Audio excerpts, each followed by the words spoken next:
స్థిరమైన నమ్మకమైన రాబడినిచ్చేదిగా మొక్కజొన్న పంట రైతుల ఆదరణ పొందుతోంది. సాగులో అందివచ్చిన శాస్త్రీయతతో ఎకరాకు 45 నుంచి 50 క్వింటాళ్ల దిగుబడిని తీస్తున్నారు మన రైతులు.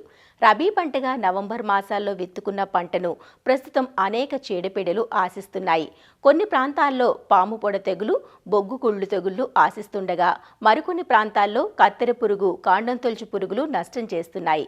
వీటిని సకాలంలో గుర్తించి సస్యరక్షణ చర్యలు చేపట్టాలంటూ వివరాలు తెలియజేస్తున్నారు ఆచార్య ఎన్జీ రంగా వ్యవసాయ విశ్వవిద్యాలయం, శ్రీకాకుళం జిల్లా నైరా వ్యవసాయ కళాశాల విస్తరణ అధ్యాపకులు డాక్టర్ డి చిన్నమనాయుడు. రైతులు ఎక్కువగా ఇతర పంటలతో పోల్చుకుంటే మొక్కజొన్న విస్తీర్ణం మన శ్రీకాకుళం ఉత్తర కోస్తా జిల్లాలో కూడా పెరుగుతుంది. కొంతమంది దున్నకుండా మొక్కజొన్న సాగు పద్ధతిని కూడా చేస్తున్నారు.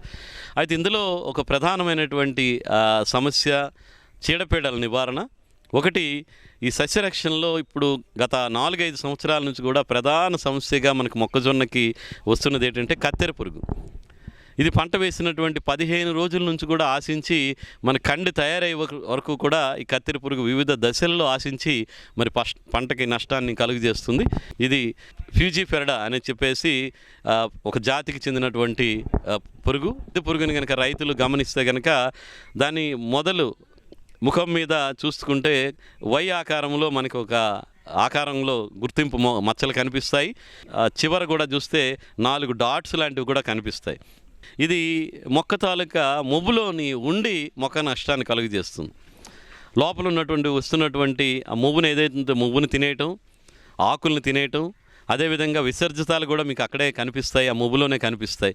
ఇది కనుక గొంగల పురుగు తాలూకు స్థాయి పెరుగుతున్న కొద్దీ రైతులు కనుక సరైన సమయంలో సరైన సస్యరక్షణ కనుక చేపట్టకపోతే ఈ కత్తెర పురుగు తాలూకు ఉధృతి చాలా ఎక్కువగా అయిపోయి నష్టం అనేది పంట మీద చాలా ఎక్కువగా కనిపిస్తుంది. ఈ కత్తెర పురుగు రాకుండా ముందు జాగ్రత్తగానే విత్తన శుద్ధి చేయాలి అని చెప్పేసి ఈ ఫోర్టియాంజో డియో అని చెప్పేసి ఒక మందు ఉంది. దాన్ని ఒక కిలో విత్తనానికి 5 మిల్లీలీటర్లు చొప్పున కలుపుకొని కనుక విత్తన శుద్ధి చేసి మనం కనుక నాటుకుంటే చాలా వరకు మొదట 30 రోజుల్లో కూడా ఈ కత్తెర పురుగు తాలూకు ఉధృతి చాలా తక్కువగానే ఉంటున్నట్టు గమనిస్తున్నాం.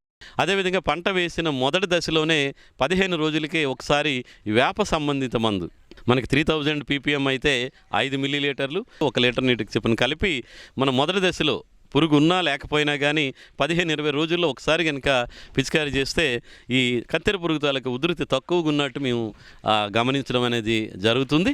అదేవిధంగా మనం ముందు జాగ్రత్తగా చేయాలనుకుంటే కత్తెర పురుగుకు సంబంధించిన లింగాకర్షక బుట్టలు కూడా ఇప్పుడు అందుబాటులో ఉన్నాయి. ఈ లింగాకర్షక బుట్టలు ఎకరానికి ఒక 4 వరకు పెట్టుకోవాల్సిన అవసరం ఉంటుంది. ఒకవేళ ఉధృతి కొంచెం ఎక్కువగా ఉంది, ఆకులను కొరికేస్తున్నాయి, లోపల మొవ్వులు కూడా తినేస్తున్నాయి అనుకుంటే కనుక అప్పుడు మనం ఎమామిక్టిన్ బెంజియేట్ అనేటువంటి మందును ఎకరానికి 100 గ్రాములు, దాంతోపాటు ఈ వేప నూనె 3000 ppm వేప నూనె కూడా 1 లీటర్ కలిపి పిచికారి చేయడం వల్ల కూడా మంచి ఫలితాలు కూడా మనం క్షేత్రస్థాయిలో మనం గమనిస్తున్నాము. ఇది మరల కూడా ఈ కత్తెర పురుగు ఆశించేటువంటి అవకాశం ఉంటుంది.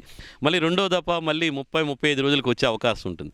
అప్పుడు మనం మందు మార్చుకోవాలి. అప్పుడు ఏంటంటే కొరాయిజన్ అనేటువంటిది అంటే క్లోరెంట్రాన్ ఇలిప్రోలిన్ అనేటువంటి మందును 0.3 ml మిల్లీలీటర్లు 1 లీటర్ నీటికి చొప్పున కలిపి పిచికారీ చేసుకోవాలి. మళ్ళీ రెండో దఫా 45-50 రోజులకు కూడా కండి తయారవుతున్న సమయంలో కూడా రావచ్చు. అప్పుడు మనం మళ్ళీ మందు మార్చి ఈ స్పానోసైడ్ అనేటువంటి మందు అదైతే 0.3 మిల్లీలీటర్లు 1 లీటర్ నీటికి చొప్పున కలిపి పిచికారీ చేయాలి. వీలైనంత వరకు ప్రతిసారి కూడా ఈ వేప సంబంధిత మందులు కనుక కలిపితే ఒకటి ఈ రసాయన మందులు పురుగు మీద పనిచేస్తాయి. ఈ వేప సంబంధిత మందులు ఏంటంటే పురుగు తాలూకా జీవిత చక్రం మీద, గుడ్ల మీద, కొత్తగా వచ్చిన అడల్ట్స్ అంటారు తల్లి పురుగులు, అవన్నీ రాకుండా కూడా ఇది ఆపుతుంది. కాబట్టి ఈ విధంగా చేయడం.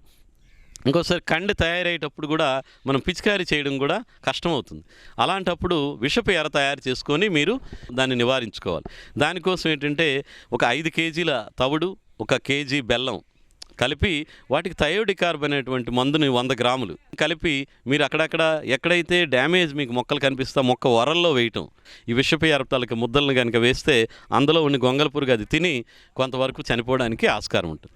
ఇకపోతే ఇంకోటి కాండం తొలిచే పురుగు కూడా కొన్ని ప్రాంతాల్లో కనిపిస్తుంది మనకి. గులాబీ రంగు కాండం తొలిచే పురుగు ఇది వచ్చినప్పుడు ఏంటంటే మొదటి 30 రోజుల్లోనే వస్తుంది. ఇది మొవ్వులో ఉండి కింద ఉన్నటువంటి కాండాన్ని తినేయటం వల్ల మొవ్వు ఎండిపోతుంది. మీరు పీకితే కనుక సులువుగా ఊడొస్తుంది. అది ఉందంటే అది కాండం తొలిచే పురుగు, గులాబీ రంగు పురుగుగా గుర్తించి మరి ముందు జాగ్రత్తగా ఏంటంటే కార్బోఫ్యూరాన్ 3G గుళికలు ఎకరానికి ఒక 3 కిలోలు మొక్క వరల్లో వేయాల్సినటువంటి అవసరం ఉంటుంది. తర్వాత ఇప్పుడు మనం ఈ కత్తెర పురుగుకి ఏవైతే మందులు పిచికారీ చేస్తారో అవే మందులు ఈ కాండం తొలచి పురుగు మీద కూడా పనిచేస్తాయి. అయితే ఇక్కడ మనం రైతులు గమనించాల్సింది ఏంటంటే కత్తెర పురుగుకు కానీ కాండం తొలిచే పురుగుకు కానీ పిచికారీ విధానం చాలా ముఖ్యం. మనం పిచికారీ చేసినప్పుడు మామూలుగా అయితే రైతులు స్ప్రేయర్ తాలూకు ల్యాన్సర్ని ఆడిస్తూ మొక్కంతా తడిచేటట్టు కొడతారు. కానీ కత్తెర పురుగు కోసం ఏంటంటే ఇది మొబ్బులో ఉంటుంది కాబట్టి వీలైనంత వరకు మందు ద్రావణం మొబ్బులో పడే విధంగా పిచికారీ చేయడం అనేది చేయాలి. అలా చేస్తే చాలా మంచి ఫలితాలు కూడా వస్తున్నాయి. కాబట్టి మరి రైతు సోదరులు వీటి మీద దృష్టి పెట్టాలి. ఇక అక్కడక్కడ తెగుళ్ళ విషయంకి వచ్చేసరికల్లా మనకి మొక్కజొన్నలో ఈ పాము పొడ తెగులు అని అంటారు.